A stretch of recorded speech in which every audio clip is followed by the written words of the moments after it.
এবার আপনি দেখি কেউ কোন গাটা আছে, দেখবো তাকে। এটা যদি সাহস থাকতো আপনাদের, কোনো ইমামকে আজকে অসম্মানিত হতে হতো না, কোনো ইমামকে আজকে ছোট হতে হতো না, কোনো ইমামকে মানুষ ত্যাগ করে কথা বলতো না। এই তো কদিন আগে দেখলাম পরের বাড়ি খেয়ে বেড়াচ্ছিল, এই গেলে তার কি করতে, তার বক্তব্য এসেছে, এরকম এটা শুনতে হতো না।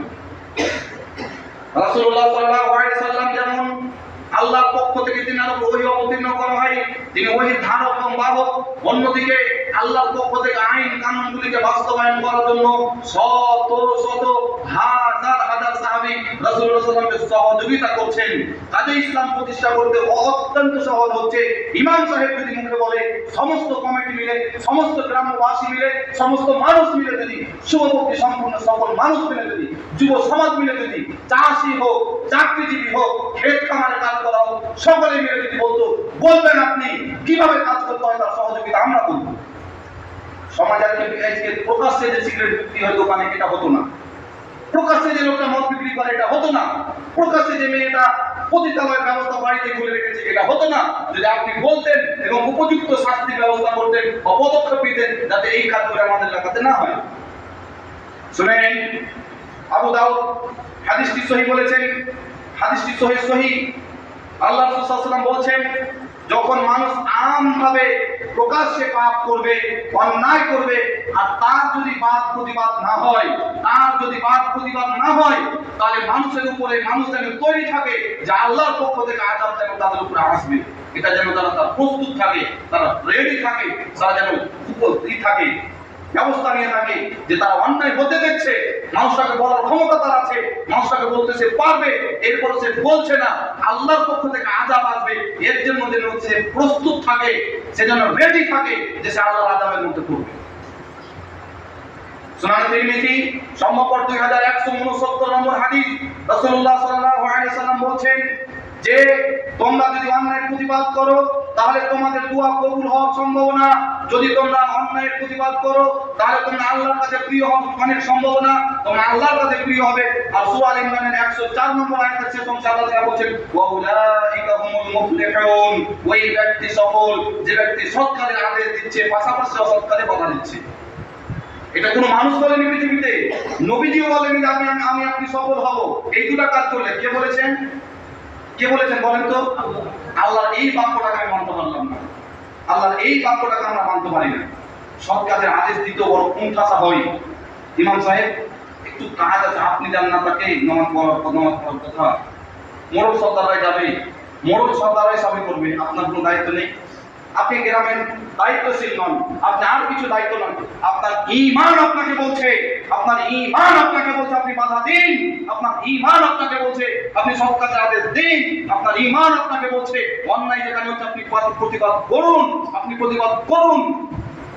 আপনার ঈমান বলছে, আমি বলিনি। আপনার ঈমান বলেছে, আমি বলিনি। আপনার আল্লাহ বলেছে যে আল্লাহ আপনাকে সুখে রেখেছে, যে আল্লাহ আপনাকে রিজকের ব্যবস্থা করে দিয়েছে, যে আল্লাহ আপনাকে সম্মানিত করেছে, যে আল্লাহ রাব্বুল আলামিন আপনাকে সুখে শান্তিতে রেখেছে, বাবা হওয়ার সুযোগ দিয়েছে, নানা হওয়ার সুযোগ দিয়েছে, আল্লাহর নিয়ামতে আপনি ভরপুর। এরপরে যদি আপনি আল্লাহর এই হুকুমটা না মানেন, জবাব দিব আমি কি? আপনি কি জবাব দিবেন কিয়ামতের মাঠে? বলুন, কি জবাব দিব বলুন? সহিহ মুসলিম প্রথম খণ্ড, আল্লাহ সাল্লাল্লাহু আলাইহি ওয়াসাল্লাম বলেন, মানুষ যদি অন্যায় কাজে হাত দ্বারা প্রতিবাদ করে, ফাহুয়া মুমিন, সে ব্যক্তি মুমিন। মানুষ যদি হাত দ্বারা প্রতিবাদ করার ক্ষমতা না থাকে, মুখ দ্বারা যদি অন্যায় প্রতিবাদ করে, তাহলে সে ব্যক্তি ফাহুয়া মুমিন, সে ব্যক্তি মুমিন। আর যদি সে ব্যক্তি হাত দ্বারা, মুখ দ্বারা কোনোটা যদি সম্ভব না হয়, তাহলে যদি সে অন্তর থেকে ঘৃণা করে, ফাহুয়া মুমিন, যদি অন্তর থেকে ঘৃণা করে, সে ব্যক্তিও মুমিন। আর যদি অন্তর থেকে যদি ঘৃণা না করে, তাহলে সে ব্যক্তি যারা পরিমাণ তার ঈমান নেই। সরষা বাড়াবো, সরষা শব্দ দিয়ে এখন বুঝতেন, সরষা সবাই চিনতে পারবে। মাইক্রোস্কোপ যন্ত্রের সাহায্যে যে বস্তুকে দেখতে হয়, মাইক্রোস্কোপ যন্ত্র ছাড়া যে বস্তুকে বর্তমানে দেখা যায় না, সেটার নাম এখন বর্তমানে জাররা ধরে। সেটাকে এখন জাররা ধরতে হবে, মানে যেটা আমার চোখে ধরা পড়ে না, মানুষের খালি চোখে ধরা পড়ে না, পাওয়ারওয়ালা চশমাতেও ধরা পড়ে না, এমন যন্ত্রের দ্বারা সম্ভব হচ্ছে, যে যন্ত্রে আমি দেখতে হচ্ছে যেটা জিনিস আছে, সেটাকে আল্লাহ তাআলা রাসূলুল্লাহ সাল্লাল্লাহু আলাইহি ওয়াসাল্লাম বুঝিয়েছে যে তার কাছে ওই ঈমানটুকুও নেই যে ব্যক্তি অন্তর থেকে ঘৃণা করে না। আচ্ছা, ও যদি অন্তর থেকে ঘৃণাই করতো, তাহলে মদ খেত, তাহলে জেনা করতো, অন্তর সুদকে যদি ঘৃণা করতো তাহলে সুদ খেত? বলেন তো দেখি, নিজের মায়ের সাথে কমসে কম 36 বার জেনা করছে, 1 টাকা সুদ খাওয়ার পরে সাক্ষী হচ্ছে আরেকজন, ও মায়ের সাথে জেনা করছে, আরেকজন লিখছে সেও মায়ের সাথে জেনা করছে। এরকম যদি খারাপ লাগতো এটা করতো? বলেন তো, বলেন করতো? খারাপ লাগে না তাই করছে, তার মানে ইমান নেই। হিসাব দিয়ে চা, ইমান নেই তাই সে করছে, ভালো লাগছে। কয়েকটা অন্যায় প্রতিবাদ আপনি কিভাবে করবেন? দেখেন সমাজে আজকে কতগুলো অন্যায় করছে, কিভাবে প্রতিবাদ করবেন? কে বলবে এদেরকে? আমাকেই বলতে হবে, আপনাকেই বলতে হবে। মানুষের যাতায়াতের পথ সমস্যা করে, মানুষের যাতায়াতের পথে সমস্যা করে, রাস্তার জায়গা দখল করে অতটুকু দখল করেছে যে যতটুকু দখল করলে মানুষের সমস্যা হচ্ছে। একটা গাড়ি যাচ্ছে না, একটা ট্রাক যাচ্ছে না, অথচ ট্রাক যাওয়ার জন্য যথেষ্ট সরকার রাস্তা বানিয়ে রেখেছে। সে রাস্তাকে দখল করে সে ব্যক্তি এখন খাচ্ছে, ওখানে পায়খানা গেড়েছে, ওখানে পাট করেছে, ওখানে মার্শাল বসিয়েছে। বলেন তো দেখি, এই লোকটাকে কে বাধা দিবে? এই লোকটা যে অন্যায় করছে সমাজে, একে রুখেন, একে বলেন। নচেত মানুষের সমস্যা হচ্ছে, সৎ মানুষের সমস্যা হচ্ছে, পথ চলতি মানুষের সমস্যা হচ্ছে, সকল মানুষের সমস্যা হচ্ছে, এদেরকে কে বলবে? রাস্তার একেবারে ধারে রাস্তার জায়গা দখল করে, রাস্তার উপরে রাস্তার জায়গা দখল করে, মানুষের চলাচলের পথ সমস্যা করে, রাস্তার উপরে গাছ লাগিয়ে ফল খাচ্ছে। এটা থেকে কে বলবে আপনি এটা অন্যায় করছেন, এটা ভুল করছেন, এটা আপনার অন্যায়, এটা আপনার ভুল, এটা আপনি অনুচিত কাজ করছেন, এটা অনৈতিক কাজ করছেন, নীতির মধ্যে পড়ে না। এটা আপনি ব্যক্তিকে কে বলবে? আমাকেই বলতে হবে, আপনাকেই বলতে হবে। শোনেন, অন্যায় প্রতিবাদ যদি করা বন্ধ করে দেন, সমাজে বেহায়াপনা প্রকাশ পেয়ে পাবে, প্রকাশ্যে অন্যায় হবে। আর যদি বলতে থাকেন, প্রকাশ্যটা কমসে কম গোপন হবে, প্রকাশ্যটা কমসে কম কি হবে? গোপন হবে। আর যদি এতটুকু আপনি ভূমিকা না পালন করেন, আর যদি সমাজে কিছুদিন পর আপনার মেয়েকে নিয়ে পালিয়ে যায়, তার দায়ী আপনি। আপনার ছেলে যদি কোনো মেয়েকে নিয়ে পালিয়ে যায়, তার দায়ী আমি, আপনি, আমাদের সমাজের সবাই। যে আমরা বলিনি, তাদের বুঝাইনি।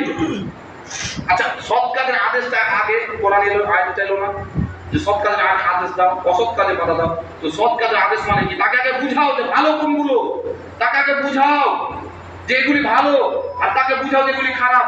যখন ভালোটা বাদ দিয়ে ভালোটা বুঝলো, খারাপটাও বুঝলো, ভালোটা করলে এই লাভ, খারাপটা করলে এই ক্ষতি, বুঝার পরে যদি অন্যায় করে তখন কি করতে হবে? তখনই প্রতিবাদ করতে হবে, তখনই আপনাকে প্রতিবাদ করতে হবে। একা না হলে 2 জন, 4 জন, 10 জন, গোটা সমাজ, পুরো এলাকা, নারী পুরুষ, যুব সমাজ, বৃদ্ধ সমাজ, সকলে মিলে ভাই অন্যায়কে দবাতে হবে। নচেত ভবিষ্যতে আল্লাহর শাস্তি আমাদের এলাকাতে আসার সম্ভাবনা আছে। এটা আল্লাহ ভয় বলে, ভয়ের কথা বলেছেন, ভয় করতে হবে। আশঙ্কা করো তোমরা যে আজকে অন্যায় হচ্ছে আর প্রতিবাদ করছো না, প্রকাশ পেয়েছে অন্যায় তোমাদের চরিত্রের কারণে, তাহলে রেডি থাকো, প্রস্তুত থাকো যে আল্লাহর আযাব তোমাদের উপরে আসবে। আজকে সমাজে যতগুলি অন্যায় হচ্ছে, এর তাই আমরা, আমাদের বাপদাদারও ছিল অবশ্য, তারা বলেনি, আমরা বলছি না।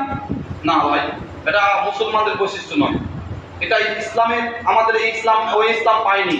যে ইসলাম শুধু বলেছে যে ভালো কাজ করো, হিন্দু ধর্মের নিয়ম তারা জানেন না। তারা বলছে কি মানার করা খারাপ না ভালো, করছে খারাপ। মদ খাওয়া ভালো না খারাপ, করছে খারাপ। তো খেলে কি? মদ খেলে কি করবেন?